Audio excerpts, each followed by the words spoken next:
Going back to Eric Bischoff, he said this to Going Broadway Digital about possibly returning to AEW. Not from my perspective, but I'm sure from Tony Khan's it might be. I know he's taken exceptions to some of the things I've said, and I don't blame him. Nonetheless, he's not hoping to get back on TV all that frequently or ever, truly. As a matter of fact, assuming that he at no point ever needs to venture out from home in the future, he'll be happy with that. Look, if it happens, I'll be grateful, I'll be happy. If there's an opportunity to kind of mend the fences and jump back and stick my toe in the water a couple of times a year, sure. It's always going to be fun for me, but if it doesn't happen, my life isn't going to change. I'm all good. I'm living in a lifelong dream. So if I never leave Wyoming again, that's okay too.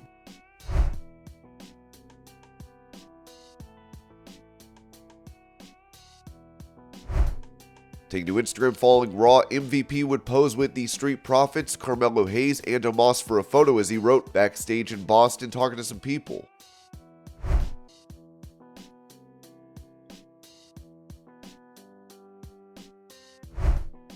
Touching on his appearance on Raw last night in Boston, Cena wrote on Twitter, "Last night was the first time I entered the arena and had the thought that it might be the last time. I'll never be able to put into words how much I love the WWE Universe."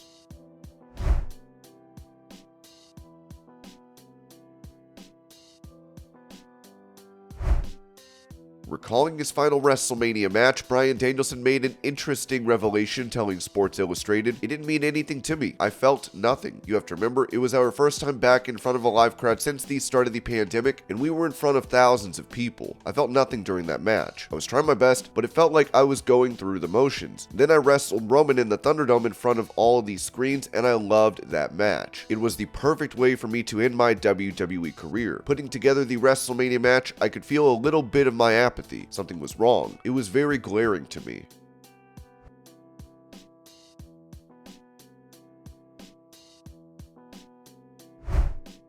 During an interview with WrestleBinge, 2023 Royal Rumble winner Cody Rhodes talked about his father's name being brought up in his feud with Roman Reigns, as he said, "Can't avoid it. Those nights when I make it clear that I'm not going to talk about Dusty at all is the night that the other guy talks about Dusty. Just recently with Roman, I wasn't really interested in the idea of we're going to converse on my father, but he has a very unique relationship and had a very unique relationship with my father, so he's the one that took it up there. I'm always hip and keen to the amount of emotion that happens with me on television. Everything everyone has been watching since I came back at the Royal Rumble is real. In an industry where there is a suspension of disbelief and areas of gray, this is the most real anything has ever been, trying to win a title that my family never got. The last opportunity we got for it was in the late 70s. It's as real as it gets. Coming back from a very real injury, trying to make it to the Royal Rumble, surviving Gunter until I was able to eliminate him, very real. I like that. I prefer that. I have the responsibility, but also to a degree, the burden of the character that I play is myself. That's what makes Finish the Story sound even better. It's a real story."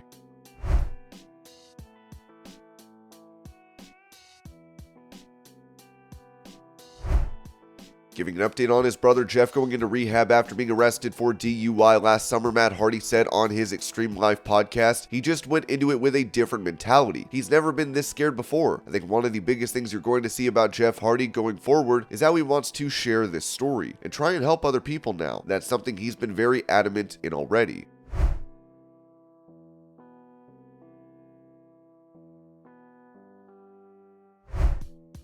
As Ronda Rousey is dealing with an arm injury, Dave Meltzer noted on Wrestling Observer Radio that it's going to be Lita and Becky Lynch, but Rousey and Baszler are still getting the tag team title shot as has been planned all along and likely winning them, unless Rousey's injury doesn't heal, which they are right now of the impression that she's not going to be 100% healed, but the impression is that she would be ready to do the match.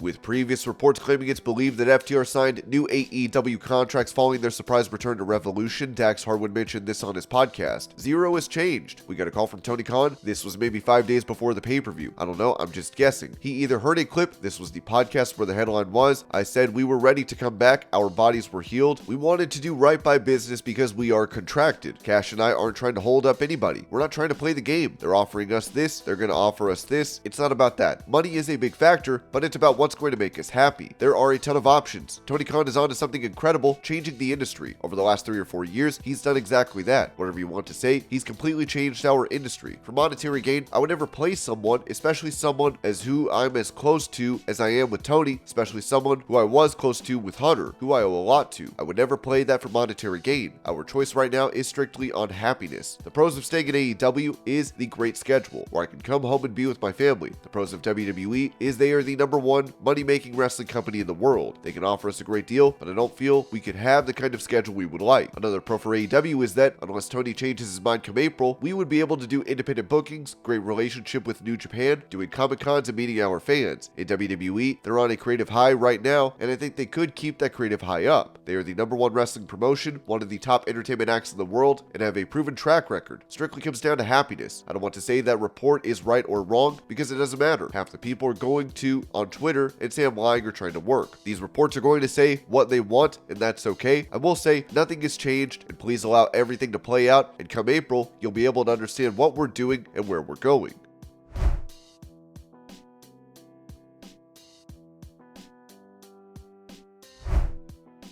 After transferring out of the intensive care unit, a health update was given for pro wrestling legend superstar Billy Graham, that said that he has acute renal failure and they will start dialysis tomorrow to support his kidneys. Not sure of the cause at this point, too soon. Also pray for his lungs. No pneumonia, but some kind of inflammation or something. They've just gotten him to his room. Thank you.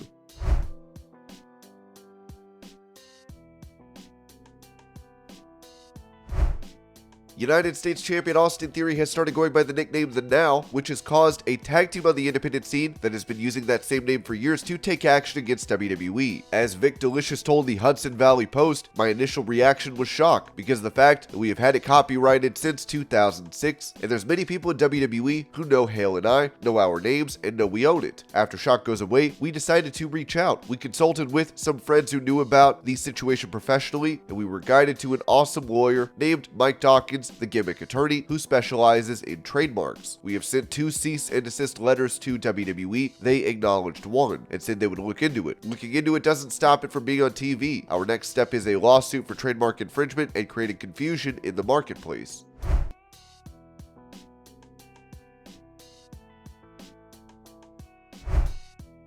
Sean Ross Sapp reported that Vince McMahon being at Monday's show generated more attention on the internet, saying it caused more of a stir online than in person, as most of the talent thought it was a matter of time before they'd see him back in general. Specifically, the initial talent that caused the report multiple weeks ago doubled down on their feeling after Vince McMahon popped up. More than ever what Vince McMahon was doing or what it meant for the future, his appearance was heavily discussed. One person in WWE who has known Vince for 20 years said that it was more drastic and a shock than him getting his head shaved. There have been numerous fake photos on social media circulating of Vince's new look. Thus far, no real ones have emerged.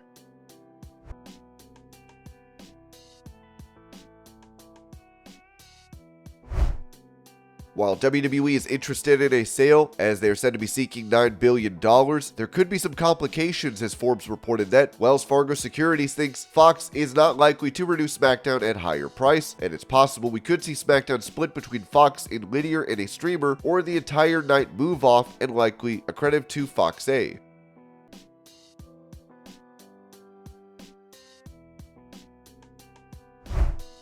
On Out of Character, Cody Rhodes praised Sami Zayn and said this about their interactions on screen. I look at it as a challenge. It's probably the best way to look at it and not a negative challenge. A challenge of, Sami's doing amazing things. You didn't just buy yourself some future spot. You've got to get back in there and show people exactly what you can do. And actually the photo you have now, Rhodes and Zayn face to face on Raw, was a really fine moment for me because what a great problem to have when you have 2 very strong characters. And one of the worst things we can do as a community is try and turn the characters against one another. Sami and I have a real, genuine relationship. I never looked at it in a sense that I thought anything of, well, if they love him, and if that I've been so lucky that they love me in this moment too, I better make sure I give them the absolute best. I never once looked at it as a problem. I looked at it as a challenge, and for WWE as a whole, a great problem to have. And I think Brooklyn, every show was a little more telling, but Brooklyn in the Barclays Center was that filled me with confidence as far as their belief in what he's doing and their belief in what I'm doing. There are stories to be finished here for both sides.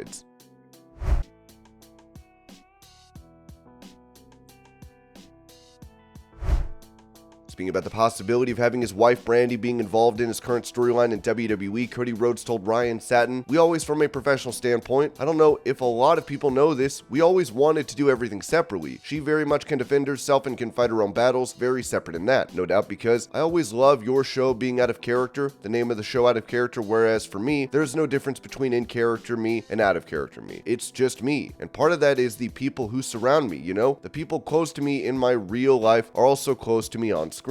So I wouldn't rule it out, but she absolutely loves watching what I'm doing. She's got some stuff that she's working on secretly unrelated, and I ain't gonna spoil it, but definitely never say never."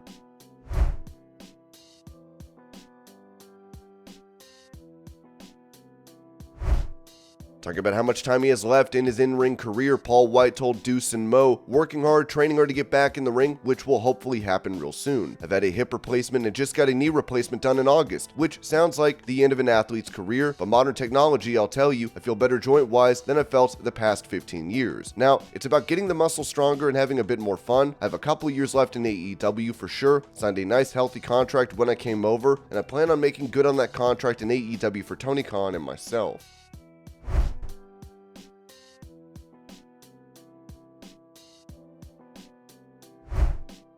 As the contract of AEW star Brian Cage is reportedly expiring soon, it seems WWE could be looking to sign the star, with it reported that Fightful Select has been told that WWE has maintained interest in Cage in the event he becomes a free agent, and are open to having conversations with the ROH six-man tag team champion. That period won't have to wait long, as we're told AEW and Cage agreed to work together through the end of March, specifically the Ring of Honor Supercard of Honor pay-per-view. We're told that some of the time that was supposed to be added to Cage's contract is actually because Cage was signed while injured after leaving Impact Wrestling years ago. Those familiar with the situation claim that AEW offered Cage a contract extension comparable to his current deal, which hasn't been ruled out. Cage's AEW contract was set to expire between late January and mid-February. We're told that Cage has had some heavy hitters within AEW in his corner of late. Chris Jericho specifically spoke publicly, saying he hopes that Cage re-signs with AEW and putting over his work.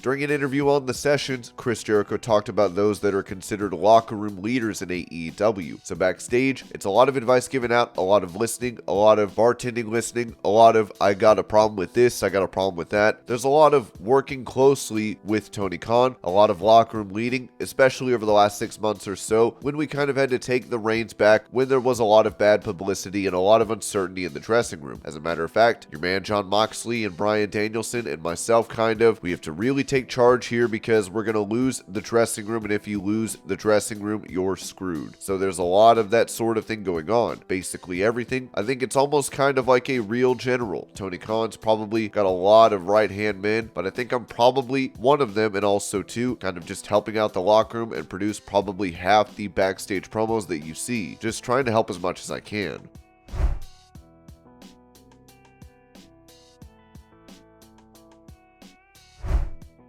On his Extreme Life podcast, Matt Hardy touched on his time in the Hardy family office stable and why it did not work out. We actually got pretty hot at that point with the six-man tags we were doing as heels with Big Money Matt. I really feel like we had a lot of momentum. We were doing good, and we would have continued to elevate as a trios tag until we started adding people. Tony said, "We don't have anyone speaking for Butcher and Blade now. They're better when they have a mouthpiece. Do you mind if I put them with you?" I was like, "Sure, I'll do that." But then it became a little excessive. Then they had TH2. It became so watered down. I know in the notes you kind of described the HFO as the Island of Misfit Toys. I described it at the time as the Island of Misfit Toys. That's exactly how I described the group. It became so many guys that we really didn't know what to do with it, and it was kind of directionless. It just kind of ended up being people that would put other people over.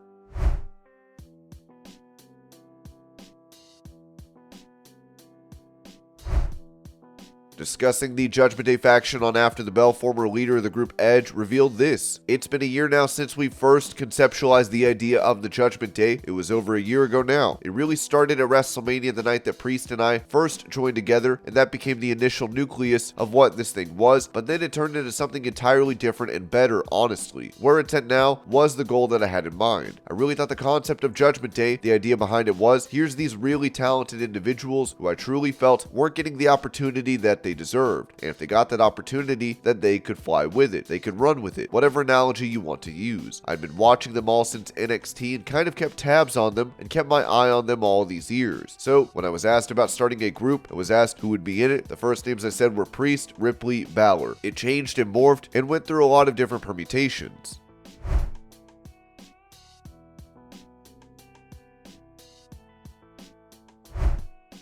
With Olympic gold medalist Gable Steveson looking to win gold once again, it seems there were plans for him in WWE that had to be canceled, with the Wrestling Observer saying Gable Steveson, who is yet to debut for WWE when the original plans were for him to debut with a monster push on Raw starting at the 2022 WrestleMania, is now talking about going back to amateur wrestling and trying to win a gold medal at the 2024 Olympics.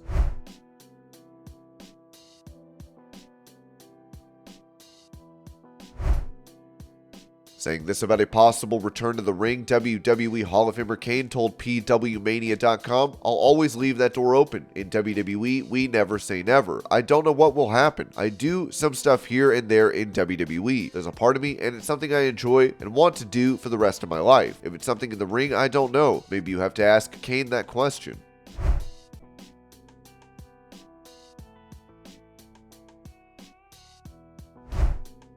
Giving a return timeline for Kofi Kingston, it was said in the Wrestling Observer newsletter that Kingston suffered an ankle injury when McIntyre did a running flip dive on several people. It was just a fluke deal. The time frame we are hearing is 5 weeks. There was concern earlier it could be longer because he may have needed surgery, and if he does need surgery, it would be lengthy. But all impressions are based on what he said publicly, and the word privately is that he won't be needing the surgery right now. The plan for the March 10th SmackDown show was McIntyre versus Sheamus versus Knight versus Cross versus Kingston for the IC title shot at Mania, but with Kingston injured, he'll be out of that bout.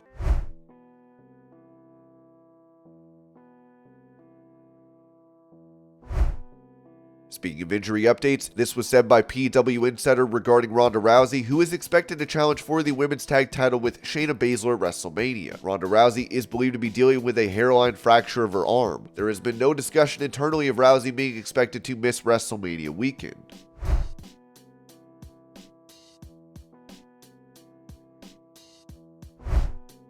Speaking of AEW, it seems the promotion is trying to re-sign their EVPs to long-term deals. As the Wrestling Observer said, AEW is working on signing the Young Bucks and Kenny Omega to new long-term deals well before they become free agents. With the Bucks, while they may do well in WWE, it's not guaranteed, and they will have a better schedule in AEW, meaning more time with the family and also less matches, and can do their style. With Omega, he doesn't have kids, and he would likely get a major push and would have no end to having fresh opponents. It would also close the door to Japan that he's waited years to reopen, but he did at least consider and have talks with WWE 2018 to 19 and wasn't negative about WWE at all while making his choice to go to AEW. Khan did say he hoped Omega would be in the company for a long time to come.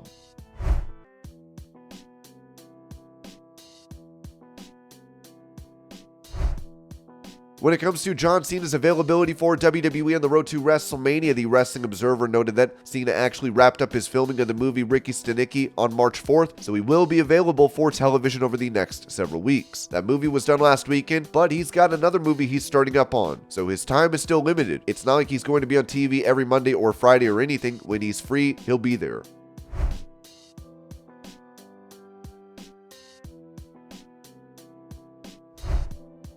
Giving an update on Jerry the King Lawler, who was hospitalized after recently suffering a stroke, it was said that Jerry is out of ICU and will return to his Florida home for outpatient rehab for his limited speech and cognitive skills. Doctors hopeful for full recovery, and Jerry is looking forward to returning to his fans very soon. PW Insider would add that WWE Hall of Famer Memphis wrestling legend has recovered enough that he is able to return home to Memphis, Tennessee this morning. Lawler had been staying at his home in Florida to undergo outpatient therapy after suffering a stroke in February.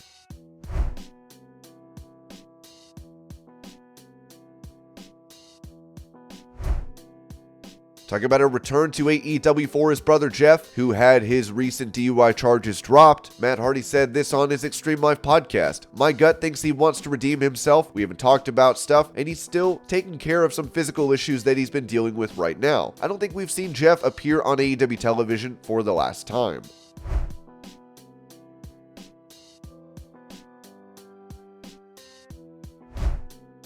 For a chat with TMZ, former WWE Champion Big E, who has been out of action with a neck injury, talked about what the future holds for him. "I won't rush to judgments on my health until I see how everything looks. Everything isn't permanent. If it comes to an end, cool. If it doesn't, cool. What will be, will be. I'm good with whatever. Keep pushing, keep fighting. Whatever it is that's in your way, don't let it stop you. Keep pursuing your dreams."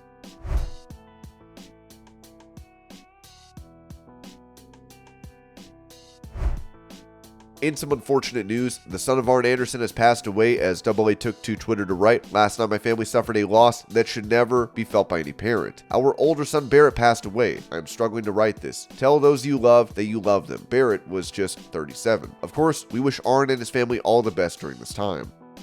And this was your Pro Wrestling News Update. I hope you're all having a great day. Thank you so much for watching, and I'll see y'all later.